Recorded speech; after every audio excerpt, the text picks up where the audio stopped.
तो चलिए आइए हम लोग स्टार्ट कर रहे हैं जो चैप्टर नंबर 5 है, एनसीईआरटी चैप्टर नंबर 5। उसके कुछ छांटे हुए 8-10 सवाल प्रीवियस ईयर के सबसे इंपॉर्टेंट। ठीक, पहला सवाल यह है कि एक बार मैग्नेट है जिसका मैग्नेटिक डाइपोल मूवमेंट आपको बता दिया गया है कि मैग्नेटिक डाइपोल मूवमेंट m है और इनिशियल पोजीशन जो है वो पैरेलल है एक यूनिफॉर्म मैग्नेटिक फील्ड B के। तो ये है हमारे पास एक यूनिफॉर्म मैग्नेटिक फील्ड। ध्यान दीजिएगा, मैग्नेटिक फील्ड यूनिफॉर्म मतलब कि मैग्नीट्यूड डायरेक्शन सब कुछ एक जैसा है। वहां पर हमारे पास जैसे ये एक बार मैग्नेट है, तो ये बार मैग्नेट का लेट से साउथ है, ये नॉर्थ है। तो बार मैग्नेट के लिए जो मैग्नेटिक डाइपोल मूवमेंट की डायरेक्शन होती है वो साउथ से नॉर्थ की तरफ होती है। मैग्नेटिक डाइपोल मूवमेंट हम लोग एक बार के लिए m लिख लेते हैं। तो m वेक्टर और b वेक्टर के बीच का एंगल थीटा कितना है? थीटा है 0 डिग्री का। ठीक है, in this position magnitude of torque और फोर्स के बारे में पूछा जा रहा है। तो फोर्स, जितना फोर्स इस साउथ पोल पर लगेगा उतना ही फोर्स जितना फोर्स इस नॉर्थ पोल पर लगेगा आगे की तरफ यानी मैग्नेटिक फील्ड की दिशा में, उतना ही फोर्स इस साउथ पोल पर लगेगा पीछे की डायरेक्शन। तो एफ नेट कितना हो गया? एफ नेट 0 हो गया। ध्यान दीजिएगा, एफ नेट यहाँ 0 इसलिए हो रहा है क्योंकि मैग्नेटिक फील्ड यूनिफॉर्म है। यदि मैग्नेटिक फील्ड नॉन यूनिफॉर्म होता तो फोर्स नॉन जीरो होता।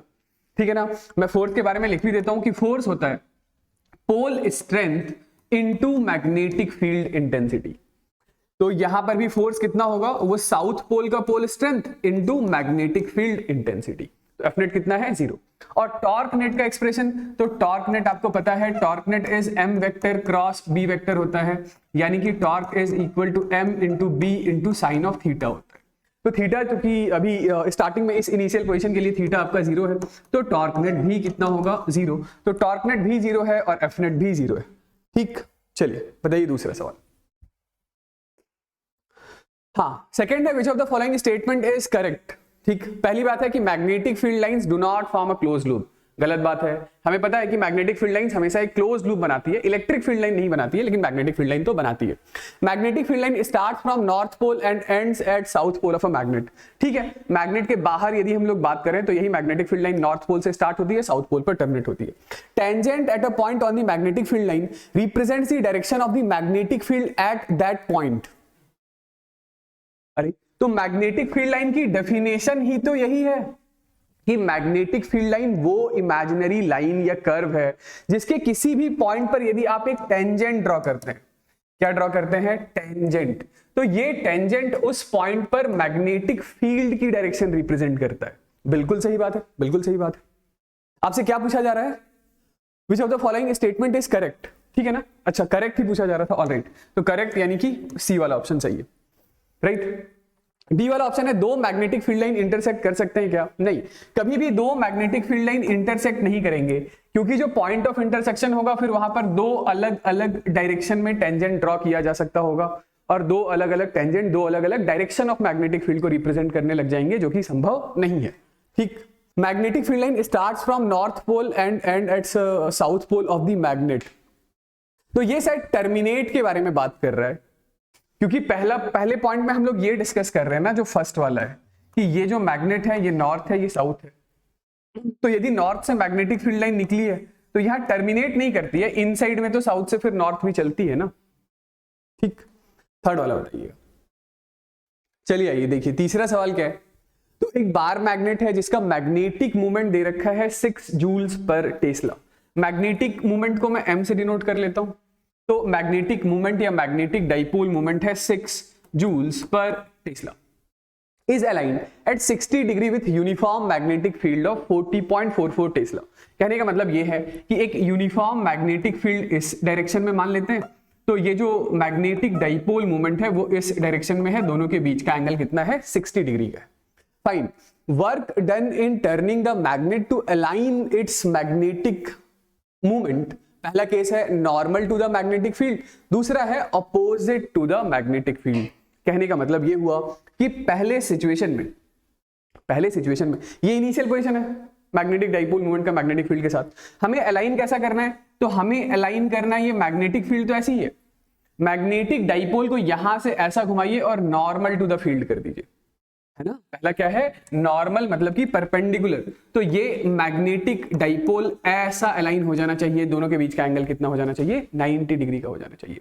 तो वर्क डन का कोई फॉर्मूला याद है क्या?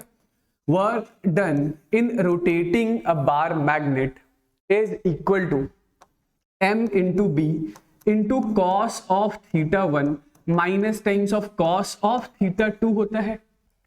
ये बिल्कुल वही फॉर्मूला है जैसे इलेक्ट्रोस्टैट में work done in rotating an electric dipole is equal to P E cos of theta 1 minus cos of theta 2 हुआ करता था, राइट। तो थीटा 1 याद रखिएगा कि इनिशियल एंगल है और थीटा 2 फाइनल एंगल है, ठीक है ना। तो यहाँ पे m की जगह पर क्या लिखेंगे बताइए। तो m है हमारे पास magnetic dipole moment which is equal to 6 और मैग्नेटिक फील्ड कितना है, मैग्नेटिक फील्ड है 0.44। कॉस थीटा 1 बोले तो इनिशियल एंगल यानी कि थीटा 1 है आपका 60 डिग्री का और थीटा 2 है आपका 90 डिग्री का, राइट। तो ये cos 60 यानी sin 30 हाफ और cos 90 कितना होता है, cos 90 हो गया हमारे पास 0, ठीक है ना भाई। कितना आ गया ये बताइए। तो दिस इज 6 इंटू 0.22 कितना हो जाएगा, कोई बता दीजिए कितना हो जाएगा, कितना 1.32 जूल्स, ठीक है ना।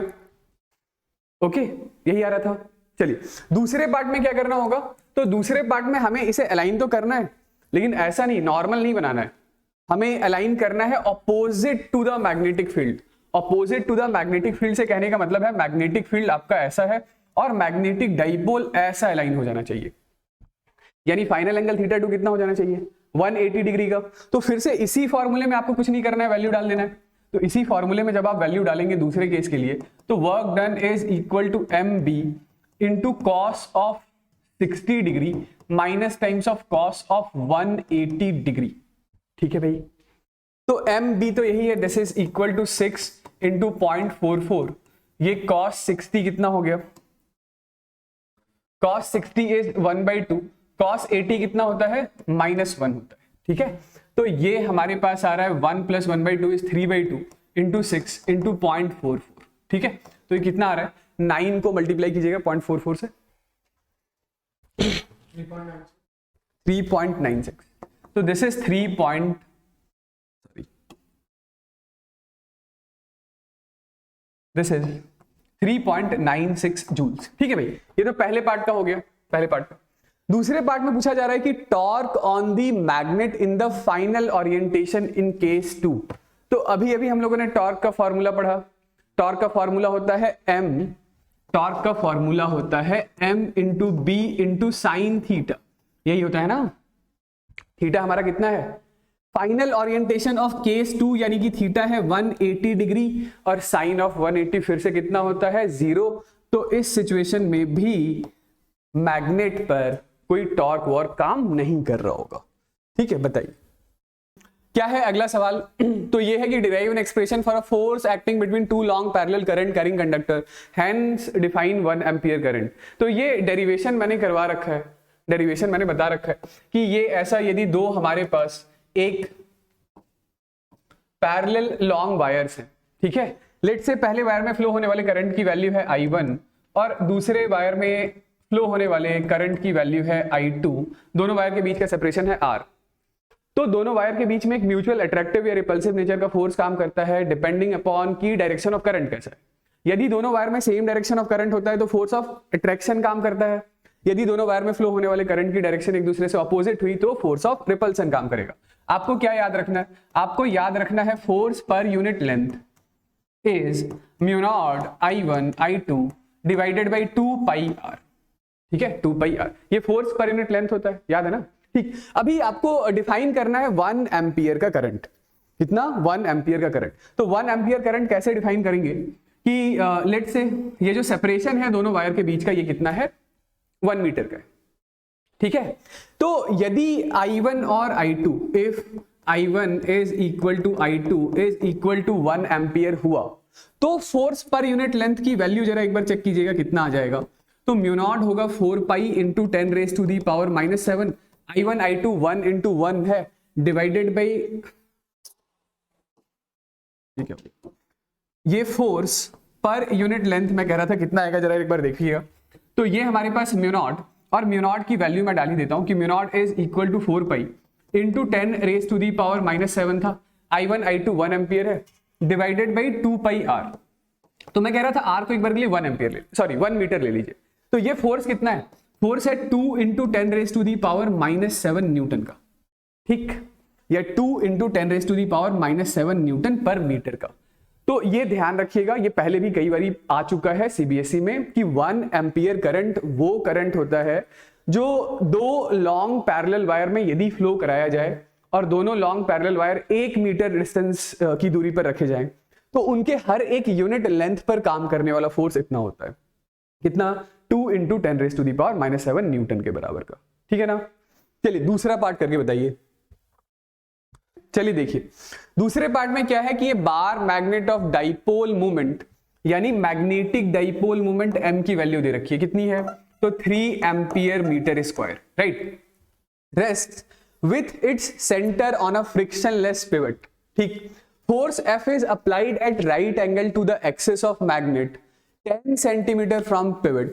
It is observed that external magnetic field 0.25 Tesla is required to hold the magnet in the equilibrium position at an angle of 30 degree with the field.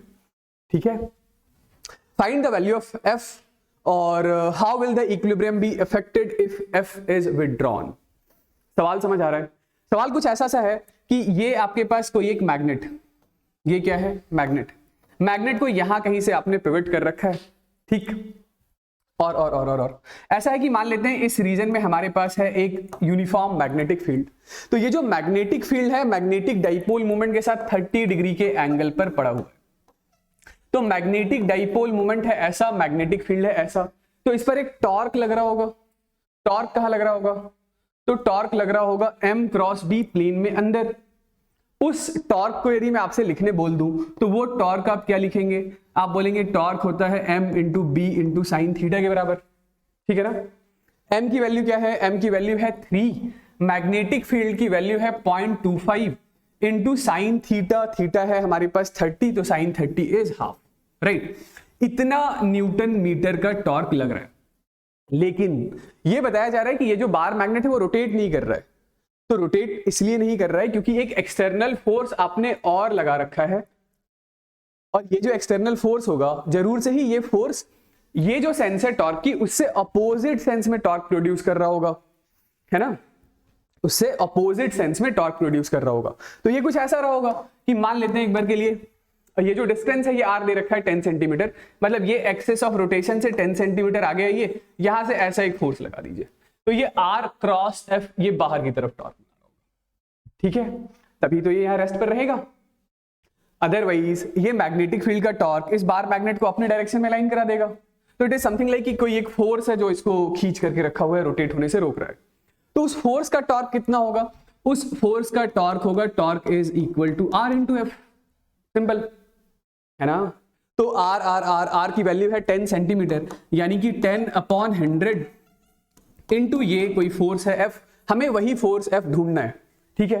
तो as the body is in equilibrium, क्योंकि कोई ये equilibrium पर है, rotation वगैरह है नहीं, तो आप क्या करेंगे बताइए, दोनों के टॉर्क को इक्वेट कर देंगे। तो आप क्या लिखेंगे, आप लिखेंगे 10/100 into F, this is equal to कितना, तो 3 × 0.25 इंटू 1/2।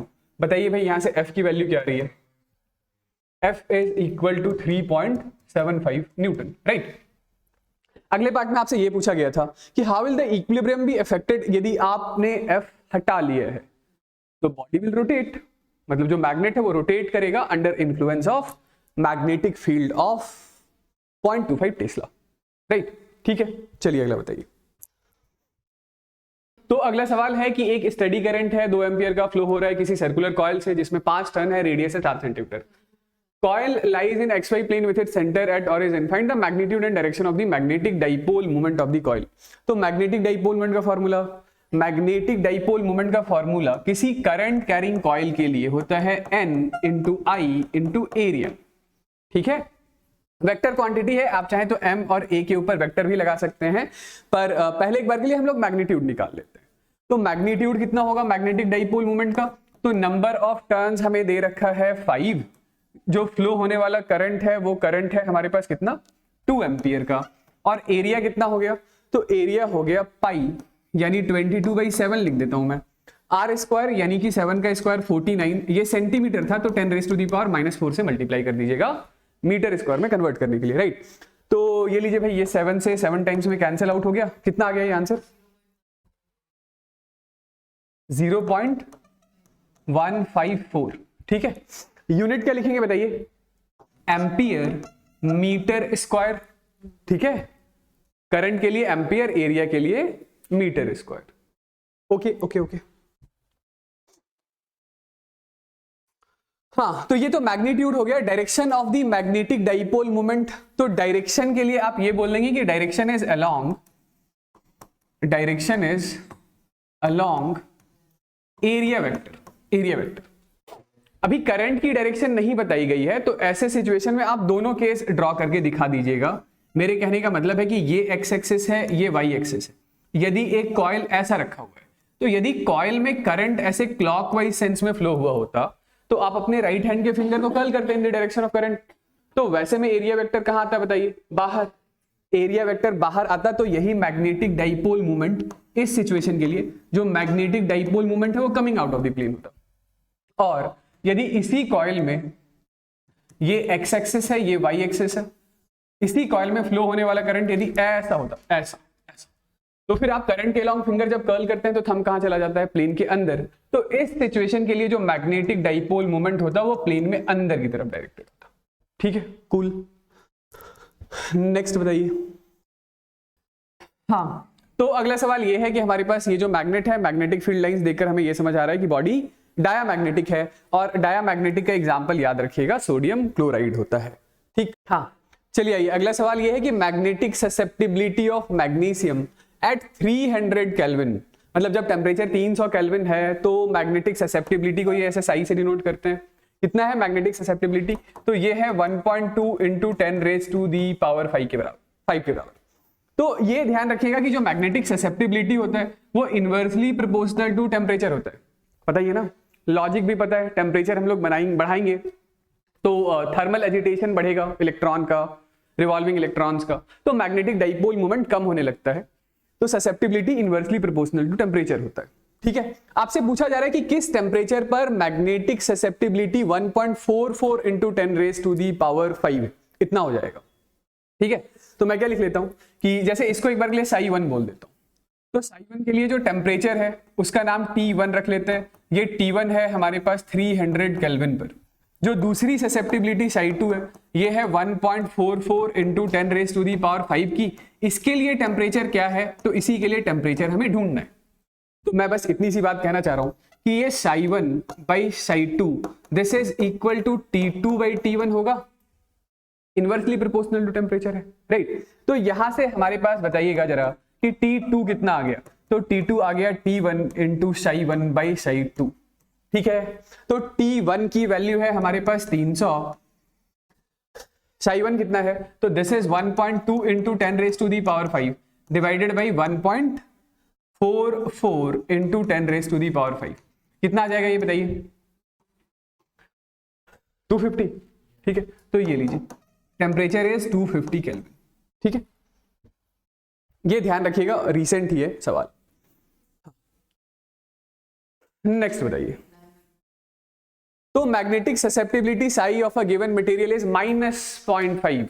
तो ससेप्टिबिलिटी नेगेटिव किसका होता है? ससेप्टिबिलिटी नेगेटिव होता है डायामैग्नेटिक बॉडी का। तो given material is diamagnetic, diamagnetic. ठीक है ना। पैरामैग्नेटिक और फेरोमैग्नेटिक बॉडी की ससेप्टिबिलिटी कैसी होती है? हाँ, जो फेरोमैग्नेटिक सब्सटेंस होता है उसके लिए ससेप्टिबिलिटी बहुत बड़ा होता है, 1000 से भी ज्यादा बड़ा। लेकिन जो पैरामैग्नेटिक है उसके लिए ससेप्टिबिलिटी 0 से 1 के बीच में होता है। ठीक है, ओके। नेक्स्ट बताइए। डायामैग्नेटिक ही होगा, क्यों? क्योंकि हमें पता है relative permeability is 1 plus susceptibility होता है। Relative permeability is 1 plus susceptibility होता है ना। तो relative permeability of a material is 0.5 है। ठीक, तो रिलेटिव परमियाबिलिटी यदि 1 प्लस ससेप्टिबिलिटी है, अभी जस्ट पिछला सवाल क्या किया? ससेप्टिबिलिटी नेगेटिव किसका था? डायामैग्नेटिक का। तो identify the nature of the magnetic material. तो मैग्नेटिक मटेरियल फिर से आपका डायामैग्नेटिक होगा, डायामैग्नेटिक होगा। Right its relation to the magnetic susceptibility, ये रहा रिलेशन जो हम लोगों ने लिखा है, ठीक है। हाँ भाई, हाँ ए में तो कोई दिक्कत वाली बात है नहीं अगले सवाल में कि ए क्या है, तो ए है डायामैग्नेटिक, ठीक है। और बी में आप देख सकते हैं कि यहां पर मैग्नेटिक फील्ड लाइन बहुत ज्यादा एक दूसरे के आस पड़ोस में आ गई है, मतलब यहां मैग्नेटिक फील्ड बहुत ज्यादा स्ट्रांग होगा। तो ये जो बॉडी है ये एक फेरो मैग्नेटिक बॉडी है। हाँ, how the magnetic susceptibility of specimen A is different from that of B, ये रिप्रेजेंटेशन फेरोमैग्नेटिक का ही होगा। पैरा का इतना ज्यादा क्लोजर नहीं दिखाएंगे आप, ठीक है, ये इसमें ऐसा दिखा देंगे, ऐसा क्या, मतलब यहां पे भी मैग्नेटिक फील्ड लाइन क्लोज है, लाइन डेंसिटी ज्यादा है, लेकिन लाइन डेंसिटी सबसे ज्यादा किस में होता है, फेरोमैग्नेटिक बॉडी में, ठीक है भाई। दूसरे पार्ट का जवाब बताइए, how is the magnetic susceptibility of specimen A is different from that of B. तो हाँ, मैग्नेटिक ससेप्टिबिलिटी ए के बारे में हम लोगों ने अभी अभी बात किया, मैग्नेटिक ससेप्टिबिलिटी नेगेटिव होगा किसके लिए, ए के लिए, और बी के लिए क्या होगा मैग्नेटिक ससेप्टिबिलिटी, हाँ यस, तो ये 1000 से ज्यादा बड़ा ही होता है, राइट, ठीक है। हाँ भाई, तो अब है ससेप्टिबिलिटी मटेरियल का 1 से छोटा है, यदि ससेप्टिबिलिटी मटेरियल का 1 से छोटा है तो ये जो हमारे पास बॉडी है ये कौन सी बॉडी होगी बताइए, पैरामैग्नेटिक,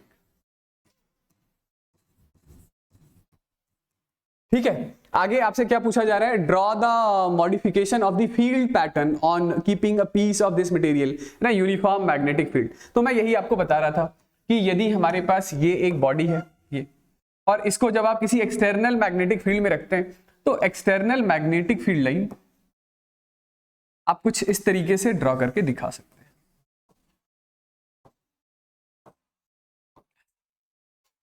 ठीक है।